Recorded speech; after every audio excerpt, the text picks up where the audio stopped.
All right. So when was the last time we talked? Was that in studio at the apartment senior year? It had to have been either the fall of 18 or spring of 19, which feels like a decade ago. But yeah, that's I'd say that's got to be it, right? And where are you right now? I am in my girlfriend's apartment. My roommate in Kansas City. I'm in Kansas City. My girlfriend lives in Kansas City. My roommate has a lot of, I guess, Zoom type calls for his work. So he is. So I go to my girlfriend's while she works for Frito Lay. So she is out in the field wearing a mask and gloves. So I usually do my phone calls and phone interviews here. Okay. You know how I know that you were not on the TV or photo side of the Mizzou Journalism School? I can't imagine. You're sitting in front of a window. That's like rule number one of backlighting is to not have the window behind you. So you need me to move here, right? No, you're totally. I can see No, you totally fine. I'll I move, just and you could. I'll move, and you can see the kitchen. That'll be much better for our no. I'm for our. completely teasing with you, bro. I Yeah, just had of to. I course. had to No, let. I had to make sure you knew. it's a writing only website. That's what we Wow, that is that's such a flex, bro. no, it's not. Dude, that is a I'm flex and a I'm trying half. to That's I'm trying amazing. to I'm trying to feel like I'm working somehow. If I wear my company, that's a good start. Right? Sure. So what's I guess we can get into it. It is Tuesday, 10:30 here on the West Coast right now. Thanks for tuning into the Bo Templin show. Coming on the show today, I have multiple time guests returning all the way from Kansas City, but that's not his hometown. We're talking with Alabama Al, Alec Lewis coming back on the show today. Alabama Al, how we feeling today, champ? I'm good. I'm good. It's 12:30 here. It's interesting. It's the weather out here is probably how it looks out there. It's like 68 and sunny and perfect. And so I'm sitting here inside, wishing I was outside, but there's not many places to go. Um, as you know, no, I've got some stories to work on today. Trying to stay busy as everybody. I hope everybody listening to this is well and their families are well. It's a crazy time, as everybody knows, but get through it. Got to. It is, one of the things that I've been trying to do, and it's hard. Some days I feel great. Some days I'm like super down about not being able to leave the house or whatever. But considering, my parents are healthy, my sister's healthy, like my brother's here, he's healthy. We don't have all that much to complain about. I'm still able to go on, a walk outside, and I live in San Diego, California. So I'm just like trying to keep some things in perspective and say like, you really don't have it all that bad right now. It's one of those things though where like yes, I mean I'm really fortunate in those same situations. Like yeah, my family is healthy and I am and again, like the weather's great in Kansas City and it could be a lot worse. But like we're not humans aren't made for kind of just sitting inside and being somewhat isolated. So as much as yes, I'm thankful and fortunate, it's not an ideal situation. And there are ups and downs for me, just like I would like to think everybody else, because this is not like, I mean, just mentally, I don't think we're really set out for this. So yeah, it's interesting.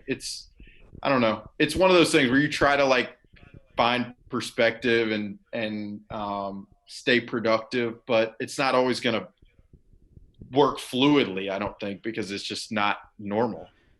No, it's not. So, and we don't need to stick on quarantine the entire time. I mean, we'll No, we just do don't. what we can. We're talking, catching up. I seriously haven't talked to you in what feels like a really long time. I mean, for both of us, like when baseball season hits, we black out for 6 months. Like there's just nothing we can do. You are working like 12-hour days, sometimes 5 days a week. Like it's a crazy schedule during that season. So We haven't been able to talk for a while, so I'm glad we can catch up. Best movie that you've watched during quarantine? You know, I'm like the worst movie guy. I was on the radio a couple weeks ago or months ago, and they were like making fun of me in terms of my movie expertise. But I mean, I don't know. I've gotten to catch up on some baseball movies. I would say like I watched Field of Dreams and a couple others, but I would say probably Field of Dreams. I haven't even done. My big thing has been I've been reading a ton, which isn't gonna make everybody. It's not gonna. But I mean, as a writer, I should probably read, shouldn't I? And so that's been the goal. So I'm giving you Field of Dreams, and that'll be my answer. Um, I caught a little bit of heat on Twitter a few weeks ago because it said to retweet this with like an overrated sports movie. And it didn't say a bad sports movie. It didn't say post a movie from sports that you didn't like. It said post a movie that you think is slightly overrated. And so I put Field of Dreams and Rudy next to each other, and they're not bad. I'm not saying they're bad. Just in the laurels of sports movies, they're regarded in this almost godly like sentiment. No, that like they're fine movies. They're completely fine. Just for me and our generation, I think about like Sandlot and Remember the Titans in way higher regard than I do about well, remember the Field of Dreams remember and the Titans. Remember the Titans. As I'm cutting you off, it's probably. I mean, that's got to be like I think the favorite for most people. I Field of Dreams was good, but I think like I'm with you on that. There's some of these stories like are so predictable in their arcs that it's almost as like it's not as I don't know, maybe as enjoyable or kind of I remember the Titans was great. I mean, I watched like Parasite during this quarantine. So I mean, but it was an interesting movie. I wasn't it was fascinating in terms of like how much it made me think, but I mean I enjoy watching like a sports movie more than that, which I'm probably taking a lot of heat for, but that's just like my life. So I don't know. that's not a problem at all. By the way, I just completely noticed this. My water cup today is a Harpo's cup all the way out in San Diego, and then my coffee mug is a Mizzou Tigers coffee mug. So I'm I miss representing both of today. those. I miss both of those things. I do. Dude, right Specifically now the first. especially. Okay, so best movie you've watched during quarantine. We'll go with Field of Dreams. Something that I've been following you on Twitter, and I've been really curious about this, and you seem to have the access to get the videos and whatnot. How have players been staying fit for training during this quarantine? Because I've seen players go back to Latin America. I've seen players just get essentially like a ranch out in the middle of the country. I've seen players working out in gyms inside their homes. What's kind of something that stood out to you in regards to players trying to stay fit throughout all of this? Well, my favorite was the Joe Kelly throwing the changeup into his house's window. That was amazing. I don't know. The Royals have an interesting setup because like there are a lot of guys down in Texas who work out at the same facility. So the facility's been open. One of the owners of it is their friends, one of their friends.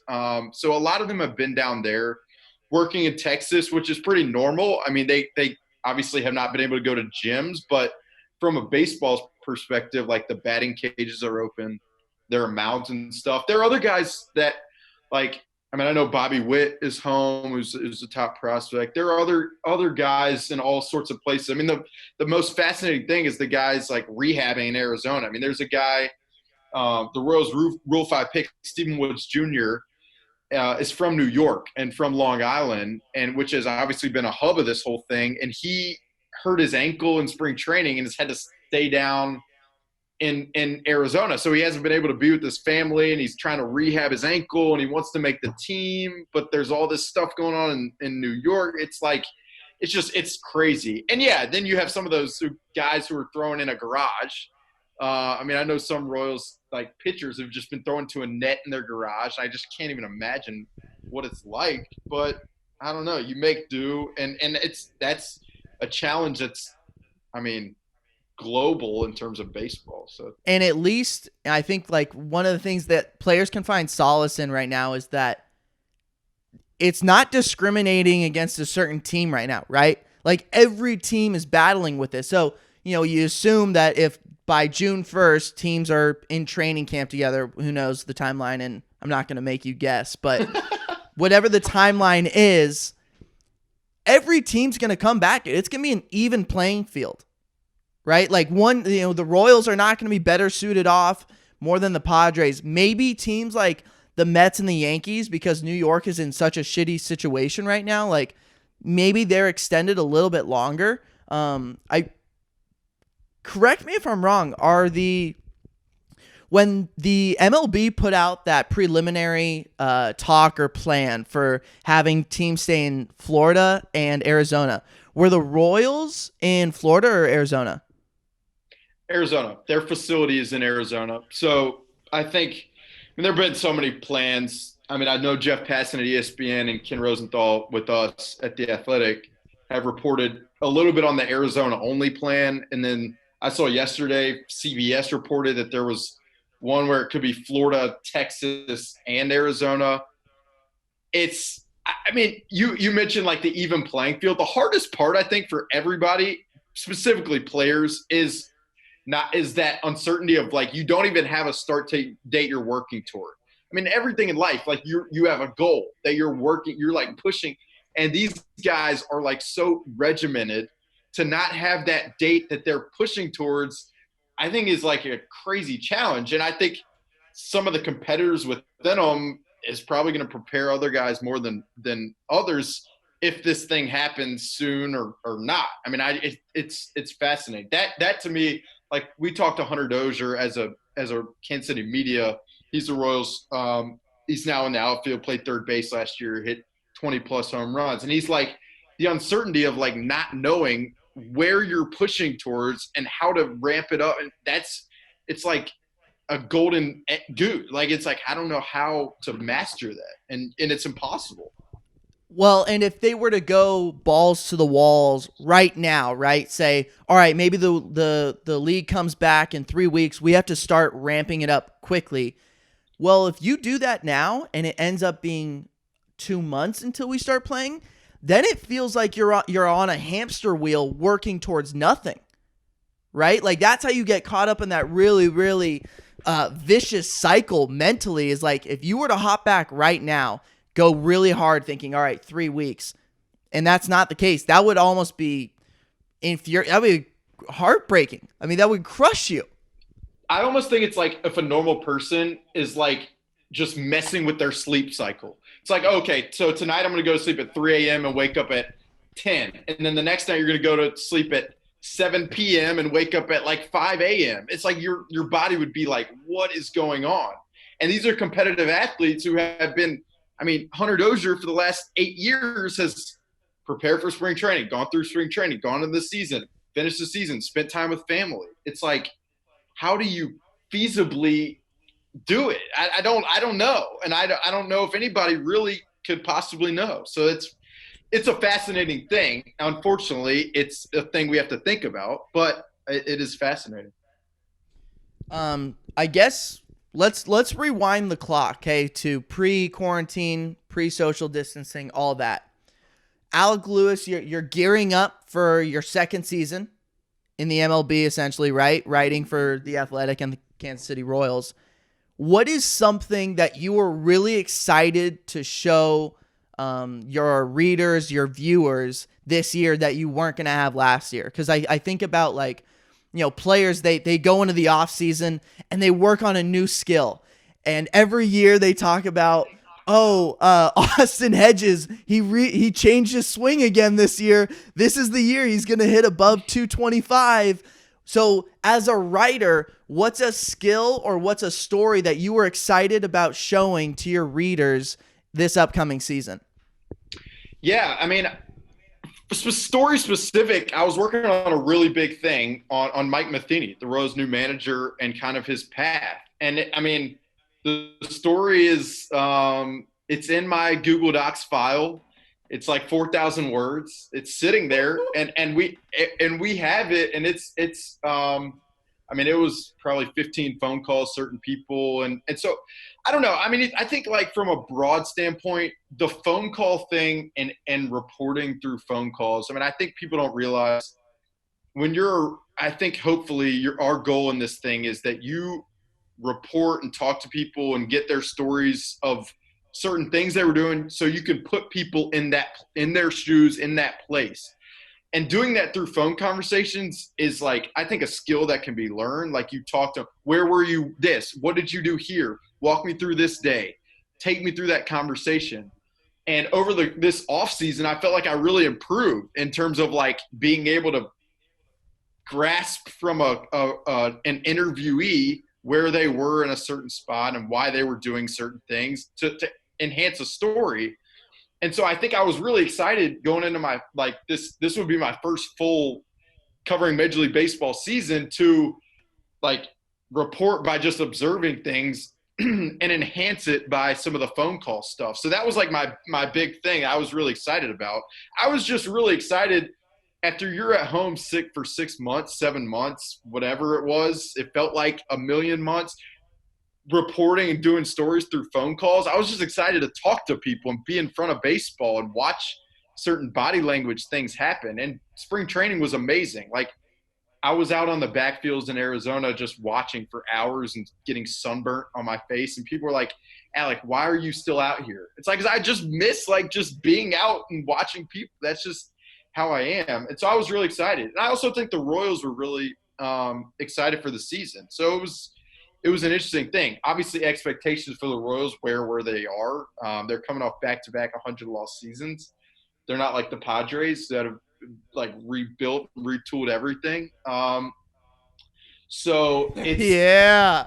it was interesting. I mean, I was really excited just to kind of improve. That's like the daily thing. You know how I am. It's just like that's just it's what I love to do. It's my girlfriend knows. I'm like, she's like, why are you acting this way today? Like, I'm just missing my passion. That's when your passion is kind of, when you're, I guess, kind of not exposed to it. It's a difficult thing. So I'm curious, after your first couple months in the season, who's a player that you formed like a really strong relationship with that you were excited to kind of go along another year journey with that person? Yeah. I mean, there are certain guys that you're much closer to than others. I think some of the older players have the reporters that they've been around, and you're also this young kid. So they don't, I mean, I guess propelling their trust is not the easiest thing, some of the older guys. But I mean, there are some like Ryan O'Hearn, who's a Royals left-handed first baseman, is a guy who's had a lot of struggles over 2-3 years. He's not a guy that a lot of people would know. But I think he led all of spring training in home runs. It's spring training, but I think he hit like 5 or 6 home runs.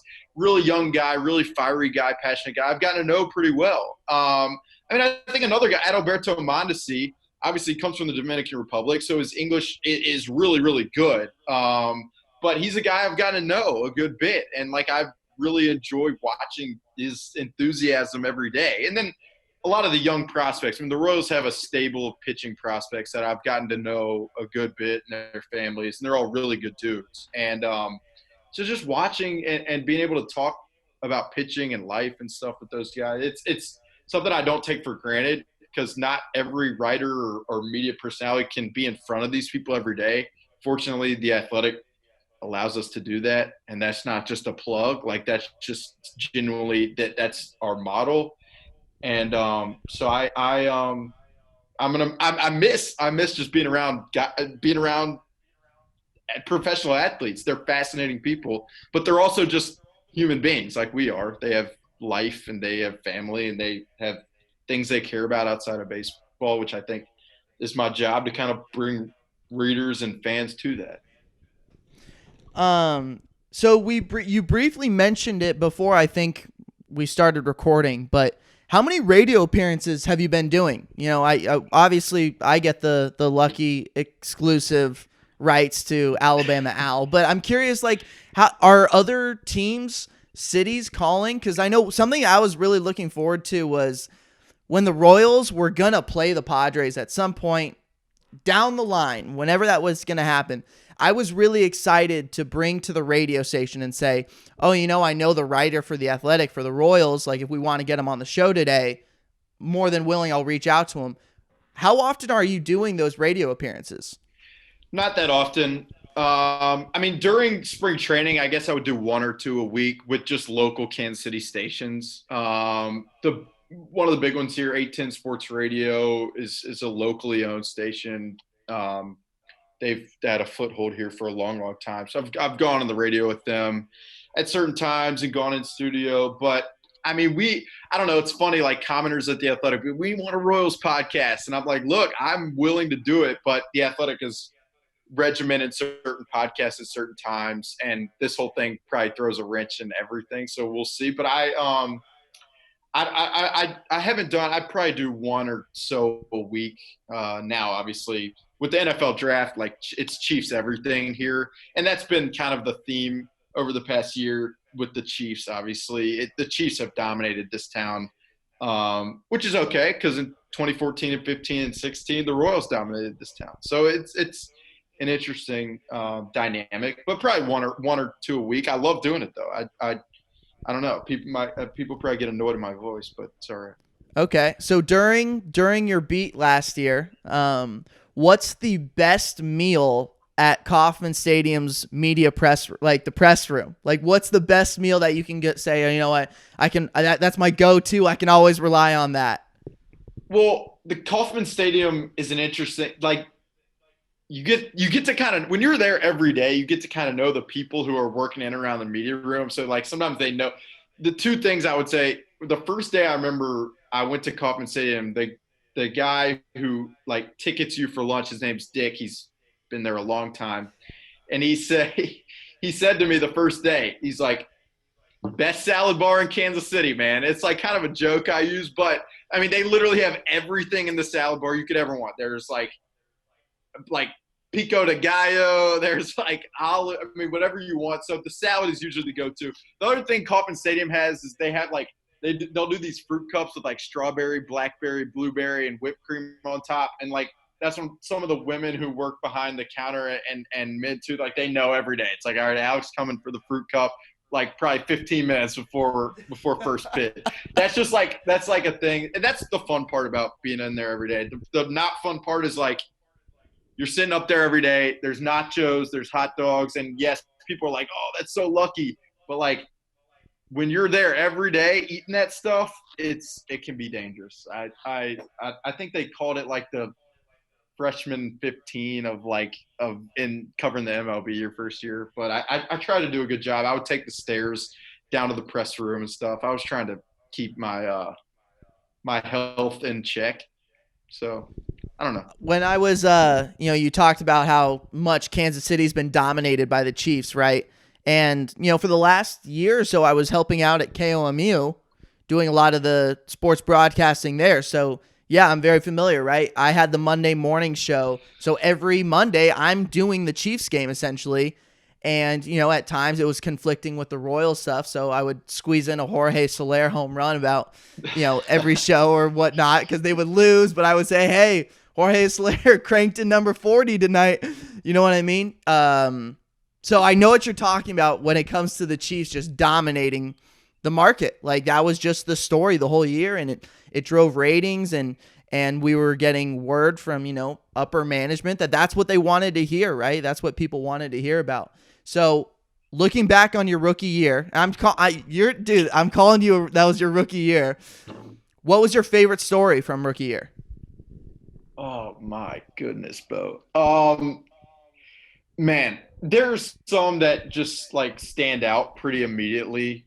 I'll give you a couple, but I did one on Whit Merrifield making his first All-Star game and kind of his road to that. The guy is like the most intent. Like this is going to be crazy. And some people have like dogged me on this, but like the Michael Jordan thing behind you, there's like a competitiveness to some of these guys that is just palpable in a way that for others it's not. And Whit Merrifield is one of the most competitive, if not the most competitive athlete like I've ever been around. I mean, like he is every swing, every pitch, it is like 100% dialed in, as competitive as possible. So that story stood out. I mean, I remember like I did some on as you mentioned Soler on his breakout and talked to kind of his private hitting coach who the Royals have since hired, Mike Tozar. It was just really cool. I think like the quote that he used I'll always remember is like the hitting coach told Soler, like, you have to turn yourself into a lion at the plate. And Soler obviously goes out and leads the American League in home runs. It was a really cool thing. I mean, when he hit his Royals record-breaking home run, most home runs a Royal has ever hit, I did a story where I went out to like the fountains and the guy who like was tasked with a fishing net to fish the balls out of the fountains when he hits the ball in the fountain. So that was funny. I mean, I'm sure I'm forgetting a story. I mean, I did a story on a guy named Jesse Hahn. He might have pitched for the Padres. I don't even know. He might. I don't know if he did or not. But Jesse had this like not Tommy John. If he surgery. did, I'm gonna get roasted for it and not recognizing it. So it's all right. I'll take all the heat if he did. Don't worry about it. Tommy John surgery does like it's like a full reconstruction of the elbow, and Hahn was one of the first major leaguers to have this like repair of the of the ulnar collateral ligament, UCL, which was a fascinating story. And I got to talk to surgeon. So I mean, I could keep going, but it's interesting. You asked like, what was I most excited for? I mean, I think the reason I've loved being on the beat is like you get to know these guys, you get to know what they like. And that's everywhere from players to manager to front office. And the more you know them, the more you feel like you can dig in on certain parts that maybe early on you just couldn't because of your relationship. And so that's something I was really looking forward to. The more you're around these guys, the more you feel comfort, I think, just digging into things that you wouldn't have otherwise. So I'm scrolling through your Twitter timeline, kind of prepping for this podcast or whatever. I saw you went to Arthur Bryant's BBQ. And that was this year, I think. Was that your first time there? That was my first time in Arthur Bryant's. I can't remember when that was. 8 years ago, I think. No, I think it was back in January. It feels like it. Back in January. Yeah, that's like the classic joke. So where does Arthur Bryant's now rank among the KC grub that you've gotten to try now over the last year? Because dude, the moment you talk about KC, everyone wants to know about the barbecue. It's funny because I'm like trying not to like silo any barbecue place. Like I don't want to put this barbecue place on my back. I mean, I would say my favorite barbecue thing to get is probably the Z-Man at Joe's Barbecue. It's an onion ring with melted cheese and brisket, and I do it on Texas toast, and probably my body does not thank me for that. But then they also have the best fries like I've ever had, I think, at Joe's, and they do that sandwich with burnt ends that I haven't tried, and people will crush me for that. But I would say it's like Jack Stack is a little higher end. They're all different. Q39 is really good. They have a burnt end burger, so they do a burger with like burnt ends, brisket on top of the burger with slaw. It's like ridiculous. And then my God. Arthur Bryant's is more of like just your classic. You go through the line. It's been there forever. The meat, like you feel like you're eating the meat that's been on the smoker that's been there for 50 years because it probably has. So question. When it comes to barbecue, and I don't think there's a right answer here, okay? So this is a matter of preference. Would you rather have average barbecue sauce but elite bread, or elite barbecue sauce and average bread?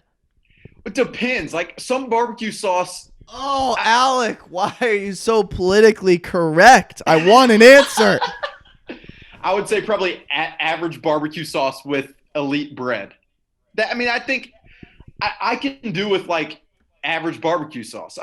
Like you can give me a barbecue. Some barbecue sauce I don't like. If it's like too vinegary, I don't love it. If it's too like smoky, I love like average good barbecue. Like I don't know. So I think I would say that the good bread. That's why I get the Texas toast on the Z-Man.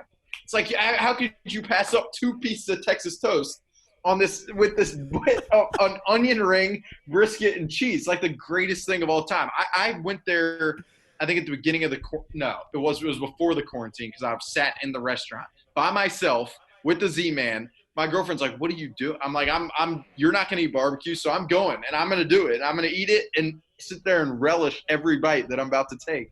So I'd say average sauce and bread.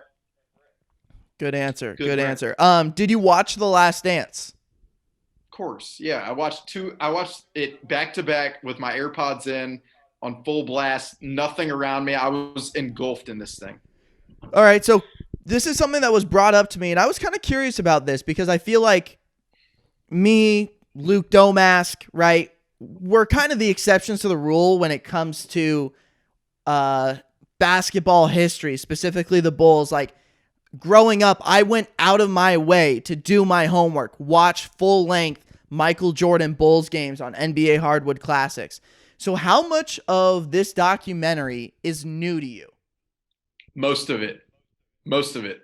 I don't know. It's funny. I told one of our good friends, Andrew Zolden, before this thing, and like a lot of our good buddies, I was like, I'm so excited for this because I don't know that much of it, and I'm not embarrassed to say that.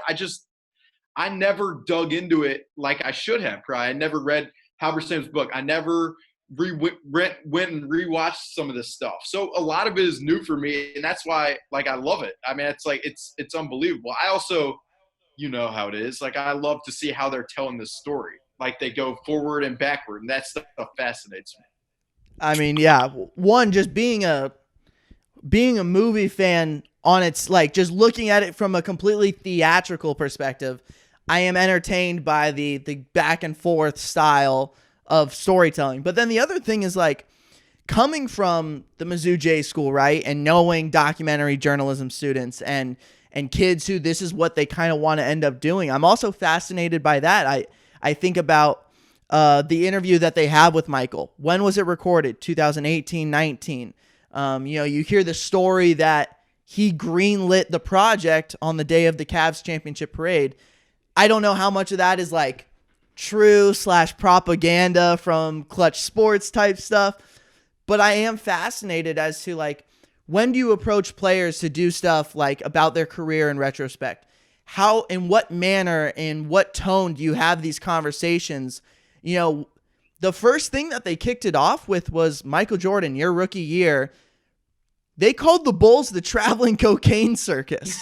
And so I think, Michael doesn't want to divulge that kind of information. So in terms of interviewing alone and looking at those skills, I think it was really interesting. What stood out to you more during the documentary? The Scottie Pippen contract or the hatred of Jerry Krause? I mean, I think the hatred of Jerry Krause. I mean, they were relentless on this guy, and like I understand because one of the greatest things about this whole thing is the ego at play, right? Like these guys are the greatest at what they do, and they have egos, and they should. I mean, and that's why they're great, I think. But it's so fascinating to me that Jerry Krause like thinks he should be like praised for being a part of this, and I think it's understandable. I think the most fascinating, this guy was a former White Sox baseball scout, and then he ends up being a baseball scout after this whole thing. And I tweeted about it the other night, but I went back and read like a Woj story from when he was at Yahoo and wrote about Jerry Krause before he passed away. It's like an amazing story. I mean, he drafted Scotty, who I didn't even know. I mean, you mentioned the contract story. I didn't even know he was a manager at Central. I did not know that. And maybe that's embarrassing that I didn't know that. I didn't know his story. And then you see him like dunking in these high school gyms or college. I guess they looked like high school gyms in college. But Jerry Krause went up and drafted him, and they constructed this team. And I thought it was fascinating to hear Phil like, Scotty, you got to calm down. Like, Scotty, you can't like rail on this guy this bad. And I think, that's the fascinating part of this documentary is you have these certain characters with certain arcs and how they got to be where they are and the certain egos that they have. And that's what makes this whole thing fascinating. I mean, you mentioned the way they set up this documentary, and one of the best tools I think throughout the entire thing that I haven't said anything, tweeted about it. I probably will at some point. But what they do this thing where they like give Jordan the iPad or the iPhone of other people talking, and so it acts like they're all in the same room, reminiscing on this same event. And that's like a tactic that, I mean, I use a lot in terms of like, we did a Zach Greinke oral history. And it was like, he told me this. What do you remember about this? He told me that. Do you have a story like that? And it kind of gets people going. But the tactic they use where you literally get to hear one of the guys talking about a certain event that you were a part of, like literally an amazing tool. So that's fascinating. But yeah, it is the Jerry Krause hate is I'm excited to see where it develops, because I don't really know how it all pans out again. And so I'm like watching this as it's like a story I've never heard before, which like, yeah, there are bits and pieces I know, but it's amazing to me. Well, and I look at this, and you're absolutely spot on with that technique of handing him the phone or handing him the iPad, because we've gotten some of the most genuine reaction shots throughout the entire 2 hours from those moments, right? It's the 3 seconds of even the sight of seeing Dennis Rodman makes Michael Jordan laugh, right? So the genuine first 3 seconds of his reaction, beautiful. The other thing that has stood out to me, and I grew up watching a ton of Lakers basketball in Southern California. I knew Phil Jackson was an iconic legend, all-time great coach. I did not realize how good of an ego manager this guy really was. Like, he had a little bit of everything, and he knew exactly how to manage it. Like, some of his reactions are perfect. They are genuinely perfect. He says, all right, like Dennis, they've been promoting this next 2 episodes about Dennis Rodman. And they have the trailer has Dennis Rodman saying, I need a vacation, middle of the season. No other coach knows how to handle that except Phil Jackson. And for me, that's the thing that stood out. I mean, the comparison to Joe Madden, I think, somewhat fair, right? That very like Zen-like approach, very pro player. 100%.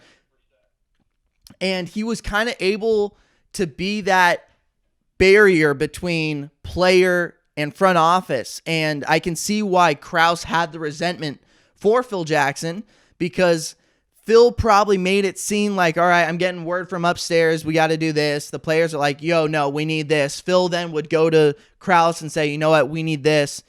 That's a really tough job to do. And I have a newfound admiration and respect for Phil Jackson after watching the first 2 parts so far. Well, 2 things stood out from what you just said. 100% that's true. And I said the Jerry Krause hate kind of surprised me most, but I will say, like, I watched the thing and I'm like, how is Jerry Reinsdorf going to allow this thing to end? Like, how with how much money they're making, how much passion there is, how much love in the city there is for Jordan. Like, how are you siding with Jerry Krause over Michael Jordan? I mean, like, I get Jerry Krause constructed this roster, but like, how can you feasibly not just, if Jordan likes Phil and Phil likes Jordan and they don't like Jerry Krause, just let it go. And like, they've tried to rebuild, and I mean, they tried to rebuild after that.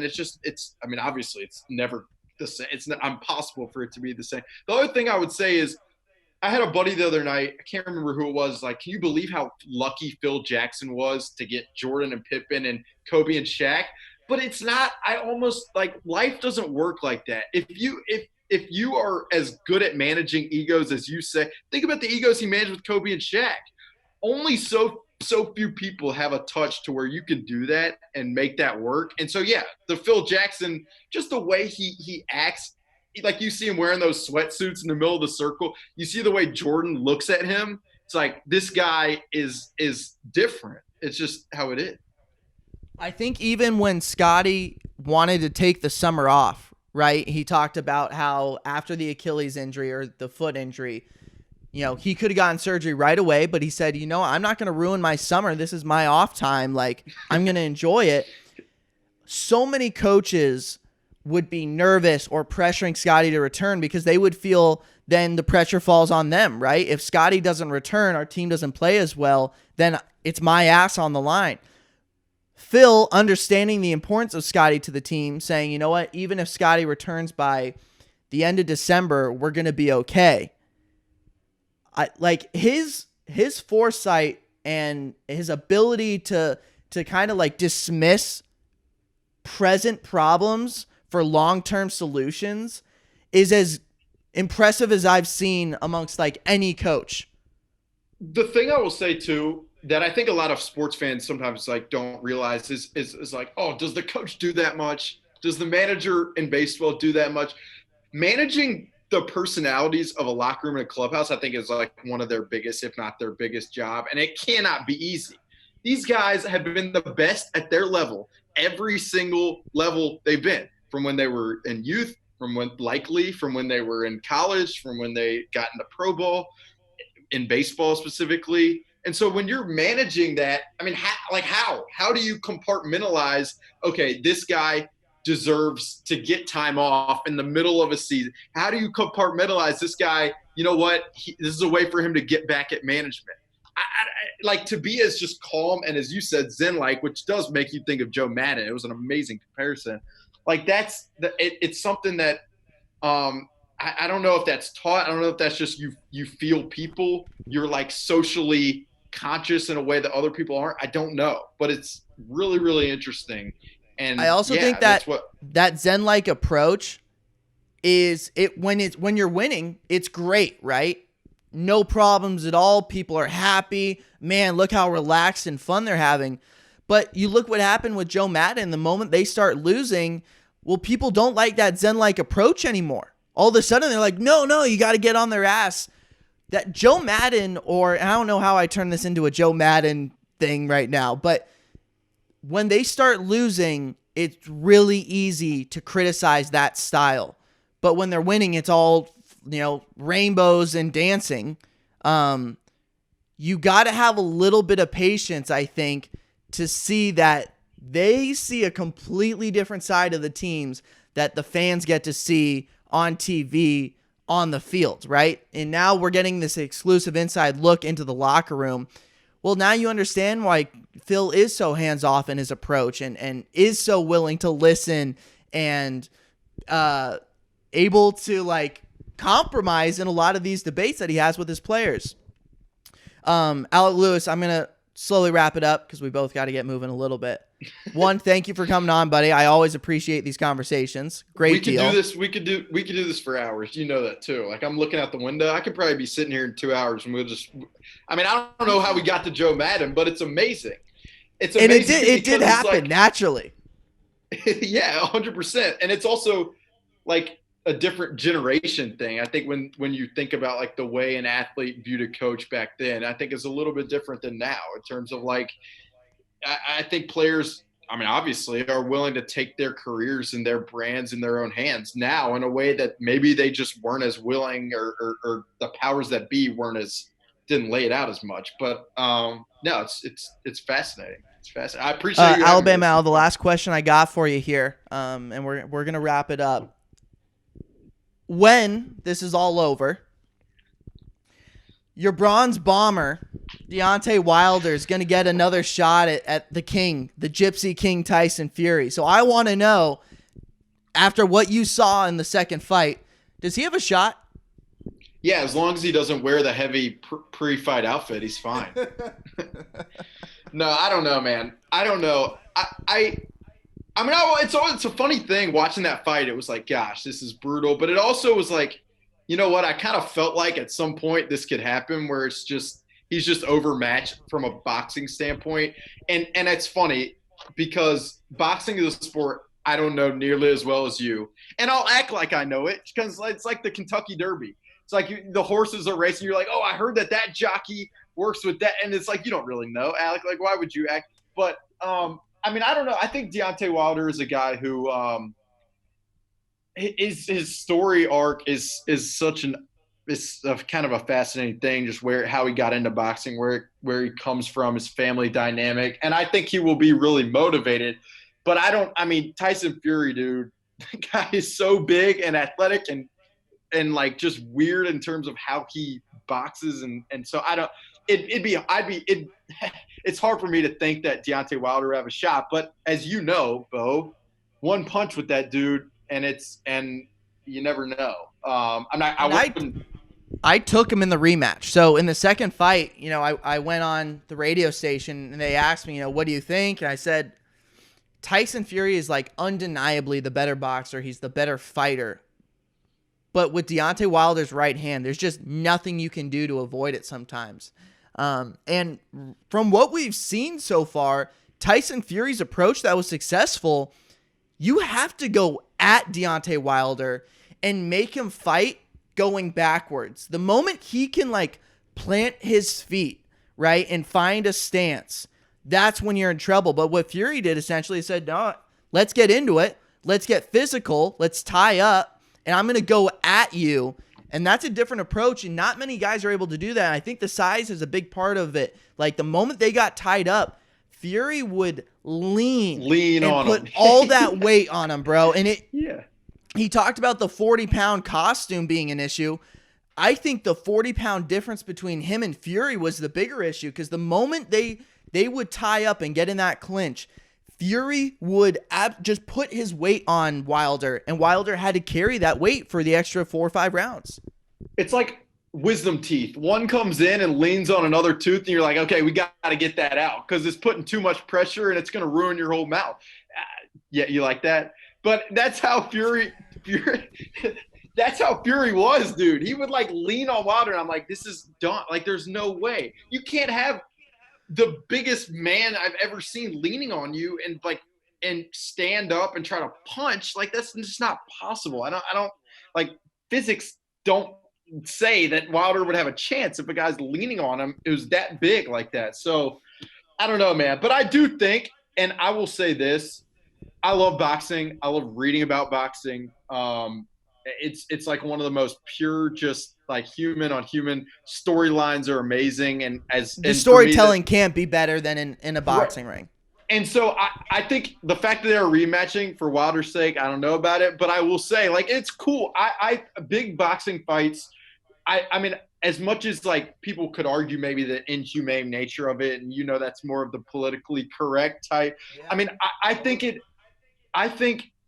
I love the sport. I mean, it's fascinating to me to just watch it play out. And so I think the more big fights, big personalities you can get together is just better for a sports fan. And just talking about it, not having watched sports beyond The Last Dance, I'm like, people are sick of me. I'm like, dude, I just want sports. I know there are a lot of things going on in this world, and I feel for a lot of people. Sports are my passion, though, so I'm not gonna. Now more than ever, we need sports. Honestly, This is the time more than ever that we need it. I don't know when we're gonna have fans in the stands. It could be a while, but right now, if you gave me even just games on the TV or games on the radio, I'd be a lot happier of a man. Alec Lewis, thank you very much, buddy. Athletic.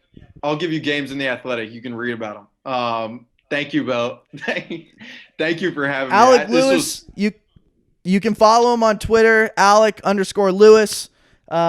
You can catch his work on The Athletic. Subscribe to The Athletic. Is it what, $2.99 a month?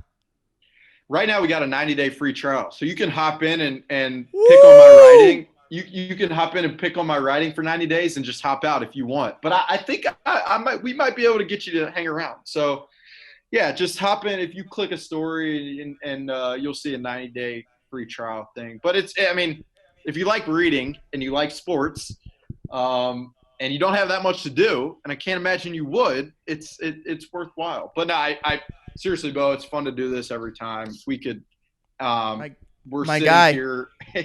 we're sitting here and we could do this for hours, but it's enjoyable every time. So we absolutely could. So hopefully when this baseball season returns, maybe at like the halfway point, during whatever their all-star break will be, maybe we can catch up, because we're both going to be pretty swamped once the baseball season returns. But maybe halfway point we can catch up and do this again, my guy.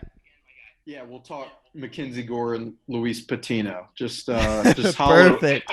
Holler when you're ready. Thank you, Bo. Perfect. All right, take care, champ. We'll talk later.